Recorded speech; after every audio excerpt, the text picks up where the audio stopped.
ang pinakabagong talk show kung saan tayo nagdi-discuss ng mga napapanahong issues. At ang pag-uusapan natin ngayon ay tungkol sa language o lengguwahe. Kaya i-welcome natin ang ating guest, isang language professor, si Professor Julian Macabay. Maraming salamat. Maraming salamat, Lindsay, sa iyong pag-anyaya sa akin dito sa iyong palatuntunan. Maraming salamat. Ang lalim naman po ng Tagalog ninyo. Pag-anyaya, palatuntunan. Ang tagal ko na yung hindi narinig. Hindi ko na nagagamit yan, bro. Kasabay yan ng mga salitang di ba? Patalastas. Mismo. Yan, himpapawing. Siyang tunay. Paumanhin, Lindsay. Binabagay ko lang sa medyo seryosong paksa at sa pagpapakilala mo sa akin. At isa pa medyo ganito talaga ako magsalita. Pero meron po akong seryosong tanong sa inyo. Ano? Naiinis po ba ang mga linguistics expert kapag nakakarinig kayo ng Taglish or Tagalog-English? Yung paghahalo ng salitang Banyaga at Tagalog, hindi na namin kiniinasan dahil ito ay bahagi na ng pagbabagong anyo ng ating lengguwahe at pananalita.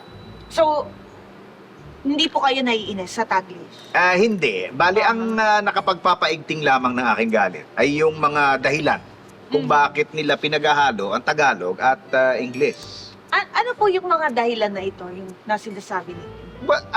Ang una dyan ay yung pagpapanggap na siya ay marunong magsalita ng English. Mapapanood mo ito madalas sa mga programa sa telebisyon. Yung mga interview po ba, yung sinasabi niyo? Tumpak. Nagsisimula sila sa pagsasalta ng English, tapos mauubusan, kaya bigla na lamang magtatagalog. Opo.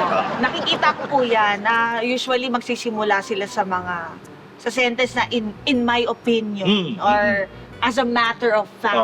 Yan, Tumpak. Sa umpisa, akala mo ibihasa sa pagsasalita ng English. Ngunit hanggang doon na lamang pala ang kanyang kaalaman, kaya puro Tagalog na lamang ang mga kasunod. Tapos madalas po hindi na natin nahalata, di ba? Dahil imbis na mapansin natin yung mali, nai-impress na agad tayo doon sa unang English na sentence na sinabi o phrase. Ganun na nga, ganun na. Opo. Ang isa pang nakakainis ay yung paggamit ng tinatawag na Taglish upang iparamdam na sila ay kabilang sa alta sosyedad. Ang ibig niyo po sabihin ay yung mga nagpipretend, nagpapanggap na saucy. Mismo, yung mga sosyal. Oo. Alam ko po yan kasi meron mga ganito magsalita talaga. Yung you make me hintay-hintay. Or let's eat na outside in the carinderia. Nakakainis nga naman. Tumpak. Ganun. Maraming ganyan at dyan sumisidi ang aking puot kapag aking naririnig.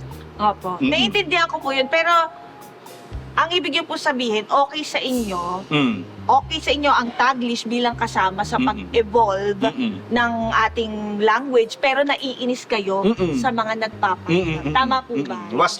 Wasto ang iyong tinura. Meron pa po akong tanong tungkol sa language. Sandali, matagal pa ba ito? At may kailangan pa akong tunguhan? Kanina pa tayo nag-uusap. Naiinip na ako, maaari bang wakasan na natin ito? Isang tanong na lang. Sandali, hindi na ako makapapayag. At kailangan ko na umalis. Akala ko short lang ito, yung para bang it seems like that lang. But now, OMG, as a matter of fact, yung car ko is nakaparada pa in the middle of the kalye, which is hindi right. Kaya, sorry, I have to leave. I have to make alis na. Sorry. Right?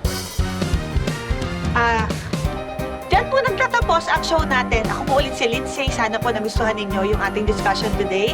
This is Lo. Alak na kayo. Aba, tignan mo nga naman, Palagi masakit ang katawan kapag nasa trabaho. Pero gumagaling pag araw ng sweldo. Ay,